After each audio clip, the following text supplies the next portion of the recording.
नमस्कार प्यारे विद्यार्थियों, आप सभी 12th क्लास के विद्यार्थी ध्यान दें कि हमारी जो पीयूष पर्वा पुस्तक है उस पुस्तक में करीब 4 से 5 लेसन है। तो देखिए जो 5 लेसन है बहुत इंपॉर्टेंट है हमारे लिए। और यूँ कहूँ कि कहानी जैसे ये लेख है, लेकिन कहानी के माध्यम से भी अवबोध होता है। मतलब कि अवबोध के आधार प्रश्न आएंगे कि कहानी के माध्यम से हम क्या सीख रहे हैं, समाज के प्रति हमारे क्या उद्देश्य बनते हैं। तो इनमें देखिए जो पहली कहानी थी उसने कहा था जो एक प्रेम, त्याग और बलिदान की कहानी थी जो पंडित चंद्रधर शर्मा गुरुजी द्वारा लिखी गई थी। मैंने आपको बखूबी वीडियो के माध्यम से और जो बच्चे क्लास में थे उनको भी समझा दी थी। अब बात करते हैं नेक्स्ट लेसन की, जो हमारा पाठ नंबर 2 है, सत्य के प्रयोग है।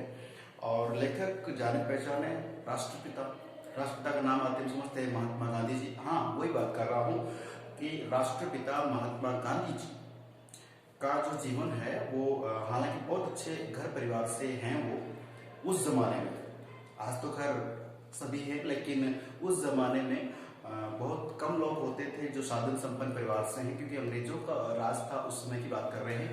तो देखिए सबसे पहले बात कर लें कि सत्य के प्रयोग एक आत्मकथा का अंश है। तो इसे आप आत्मकथांश बोल सकते हैं कि ये जो सत्य के प्रयोग है ये एक आत्मकथा का अंश पढ़ रहे हैं। अब इसमें क्या है कि जो देखिए सत्य के प्रयोग, तो सत्य को लेकर के कुछ उसके प्रयोग किए गए हैं, उससे कुछ फायदा लिया है और सत्याग्रह पढ़ा नहीं। तो वही बात है कि गांधी जी को जानना बहुत, ये मान लीजिए कि भारत की बौद्धिक आपको जानकारी हो सकती है। तो गांधी जी का सबसे पहले हम जन्म परिचय जो पढ़ेंगे, लेखक परिचय पढ़ेंगे। हालांकि बहुत सी रचनाएं इन्होंने लिखी है, बहुत अच्छी अच्छी रचनाएं इनकी। और पढ़ने के बाद ये मान के चले कि हमारा आत्मिक और बौद्धिक विकास दोनों होता है। तो प्यारे बच्चों देखिए कि सबसे पहले बात कर ले कि सत्य के प्रयोग मोहनदास करमचंद गांधी। तो इनका जो जन्म है वो देखिए कहाँ हुआ है। भारत का जो देखिए गुजरात राज्य है, गुजरात राज्य में एक जगह है काठियावाड़, पोरबंदर, ठीक है। तो वहां पे इनका जन्म हुआ है। और जन्म की जो तिथि है ये बहुत इंपॉर्टेंट है। इसको लेकर यूं मान के चलिए कई बार एग्जाम्स में क्वेश्चंस आते हैं, तो जिन बच्चों को बेसिकली 10वीं बार नॉलेज नहीं होता है वो आगे जाके प्रॉब्लम में फंस जाते हैं, रटना पड़ता है। सो प्लीज आपके जो सिलेबस में है और इस आगे आ रही है तो आपको लर्न करना चाहिए कि जो गांधी जयंती है वो 2 अक्टूबर को हम लोग मनाते हैं। तो हम तो सिर्फ गांधी जयंती ही जानते हैं। इसी 2 अक्टूबर को वर्ल्ड में अंतरराष्ट्रीय अहिंसा दिवस के रूप में मनाते हैं। बहुत इंपॉर्टेंट क्वेश्चन है, बड़े बड़े एग्जाम्स में आया हुआ है। अंतरराष्ट्रीय अहिंसा दिवस कब मनाया जाता है? हम कह सकते हैं 2 अक्टूबर को, ठीक है। तो प्यारे बच्चों 2 अक्टूबर 1869 टू 2 अक्टूबर 1869 को गांधी जी का जन्म हुआ है। कहां पर? गुजरात राज्य के काठियावाड़ पोरबंदर नामक स्थान पर इनका जन्म हुआ है। क्लियर है? तो इनके पिताजी उस समय में राजकोट जो गुजरात में जगह है वहां के दीवान साहब कहलाते थे। यानी कि उस समय जो राजा रियासतों का शासन रहा हो या जो भी उनकी व्यवस्थाएं रही हैं, उन व्यवस्था में जो एक एज ए मुनीम होता है, जैसे मैनेज करते हैं, उस तरह से उनका एक पद था जिसे दीवान कहा जाता था। तो राजकोट के दीवान थे, इसका मतलब अच्छी आमदनी थी और अच्छा घर परिवार शुरू से ही था। तो गांधी जी अच्छे घर परिवार से संबंध रखते हैं। और उसके बाद देखिए जब इनको पढ़ने के लिए विलायत भेजा गया है, पढ़ लिख के वापस आए हैं, बैरिस्ट्री की है और अच्छी डिग्री की है, वकालत सीखी है। और यूं कहें जब भारत आए तो इनका संपर्क किस किस व्यक्तियों से होता है। और फिर इन्होंने गोपाल कृष्ण गोखले जो इनके राजनीतिक गुरु रहे हैं, उन्होंने इनको देशाटन का एक आदेश दिया कि गांधी जी आपको अगर भारत के बारे में जानना है, भारत के दुर्दर्द के बारे में जानना है, कुछ करना ही चाहते हो तो 1 साल तक आपको भारत का भ्रमण करना है। भ्रमण करने के लिए बोला तो गया है, लेकिन देखिए आप की जो भ्रमण है उस समय कुछ शर्तें रख गई थी कि आपको, क्योंकि गांधी जी की भी एक मानसिकता थी कि किसी का दुख, क्योंकि वो सेंसिटिव पहले से थे, तो किसी का दुख देखा, किसी का प्रॉब्लम देखा तो उसको सोल्यूशन देते थे।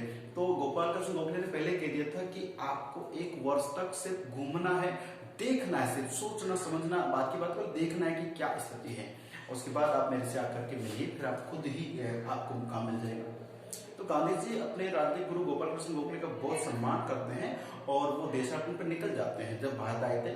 और ऐसा मानते थे कि 9 जनवरी 1915 को जब गांधी जी वापस आए तब से लेके बहुत कुछ, मैंने उसके बाद तो गए नहीं, फिर भारत में खूब सारा परिभ्रमण किया उन्होंने और देखा तो पहले गांधी जी है वो अंग्रेजों को एक अच्छे व्यक्ति मान के और इस वक्त भारतीय जनता को विकास हो सकता है एजुकेशन के बारे में या डेवलपमेंट रोजगार के बारे में, लेकिन जब उन्होंने जलियांवाला बाग हत्याकांड से रूबरू हुए उसके बाद वो अंग्रेजों को गलत मानने लगे, उनकी नीतियों को गलत मानने लगे और गलत नीति के आधार पे फिर गांधी जी ने ये शुरू किया कि हम भारतीय जो लोग हैं वो भारत की जो सत्ता है अपने हाथ में लेना चाहते हैं और हम अपना शासन हमारी व्यवस्था खुद चलाएंगे और जो अंग्रेज है इनको बाहर निकालना है। बाहर निकालने जो रास्ता था वो था सत्य का प्रयोग, सत्य का यूं कहे परिमार्जन करके सत्य के आधार पे उनको झुकाना और उनके कहने को नहीं मानना, उल्लंघन करना। कई बातें जानेंगे तो प्यारे बच्चों सारी बातें हालांकि मैं आपको बता चुका हूँ, इस बात देख सकते हैं कि इनका जन्म उसके बाद कि भारतीय स्वतंत्रता आंदोलन के प्रमुख नेता, तो अंग्रेजों को देश से बाहर निकालने का जो यूं कहूँ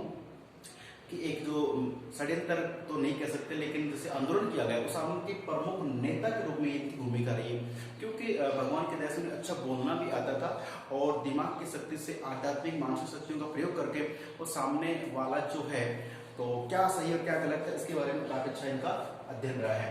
खैर सत्याग्रह के माध्यम से ब्रिटिश हुकूमत के अत्याचारों के प्रतिकार का मतलब होता है कि उस जैसे सामने जो हमारा शोषण कर रहा उसके विरुद्ध या उसके विरोध में खड़े होना, प्रतिकार करना। तो प्रतिकार में महत्वपूर्ण भूमिका निभाई किसने? महात्मा गांधी जी ने। उसके बाद बात करें कि जो 23 जनवरी 1948 को इनका निधन हुआ है और एक अच्छी बात याद रखनी है कि गांधी जी के दो हथियार बताए गए, सत्य और अहिंसा। सत्य और अहिंसा के माध्यम से उन्होंने अंग्रेजों को इस देश से बाहर निकालने का सोचने की बात यह कि आज हमारे पास रक्षा के लिए प्रोटेक्शन के लिए क्या क्या होते हैं, हथियार बहुत महंगे महंगे हैं, कितना प्रोटेक्शन कितने जिसकी आमदनी का लगभग है ना 60% सेना पे खर्च होता है, प्रोटेक्शन के लिए खर्च होता है। उस जमाने में तो गांधी जी के पास एक लाठी थी जिससे उनके अपने आप को मेंटेन कर रहे हैं और सत्य और अहिंसा के माध्यम से उन्होंने देश को स्वतंत्रता की ओर अग्रसर किया और दिलाई भी है। ऐसे भी सोचने की बात है कि फिर सत्य अहिंसा क्या थी उनकी, तो ये उनकी आत्मिक बौद्धिक शक्तियां थी और उनके सत्याग्रह सत्य का आग्रह किया और आंदोलन करते थे, हड़ताल करते, भूख हड़ताल करते, आमरण अनशन तक करते थे। तो ये कहीं ना कहीं उनके इस पाठ में हम पढ़ने जा रहे हैं। तो प्यारे बच्चों ये तो उनका लेख परिचय, और देखिए लेख परिचय के बाद में हम इसमें 4-5 पॉइंट पढ़ेंगे। सभ्य पोशाक, एक विद्यार्थी के बारे में कुछ गुणाएंगे। फिर सभ्य पोशाक के बाद में आती है बलवान से भिड़ंती, किसी जो सत्ता है या जो भ्रष्टाचार है उसके खिलाफ हम कैसे खड़े हों। तो सभ्य पोशाक बलवान से भिड़ंत है। फिर आती है आत्मिक शिक्षा, ठीक है। उसके बाद शांति निकेतन का कुछ पोर्शन है और लास्ट में है खादी का जो चलन था वो। तो 4-5 पोर्शन बांट के इस पार्ट को पढ़ेंगे। इसमें से हमारे क्वेश्चन डायरेक्टली आते हैं और क्वेश्चन को आप आराम से पुट अप कर सकते हैं, हम आंसर दे सकते हैं। तो ये लेसन हालांकि हम शुरू कर चुके हैं क्लास में, बट आप प्लीज जो ऑनलाइन देखें क्लासेस को वो इससे ठीक से इस लेख परीक्षा को याद कर उसके बाद में जो हमारा है पोर्शन अलग उनको पढ़ेंगे, ठीक है। तो प्यारे बच्चों मिलते हैं अगली वीडियो में, तब तक के लिए नमस्कार, धन्यवाद। और ये जो बुक हमारी 12 नंबर की, सो प्लीज इसको ठीक से पढ़ना, ठीक है। ओके, मिलते हैं नेक्स्ट वीडियो में, धन्यवाद।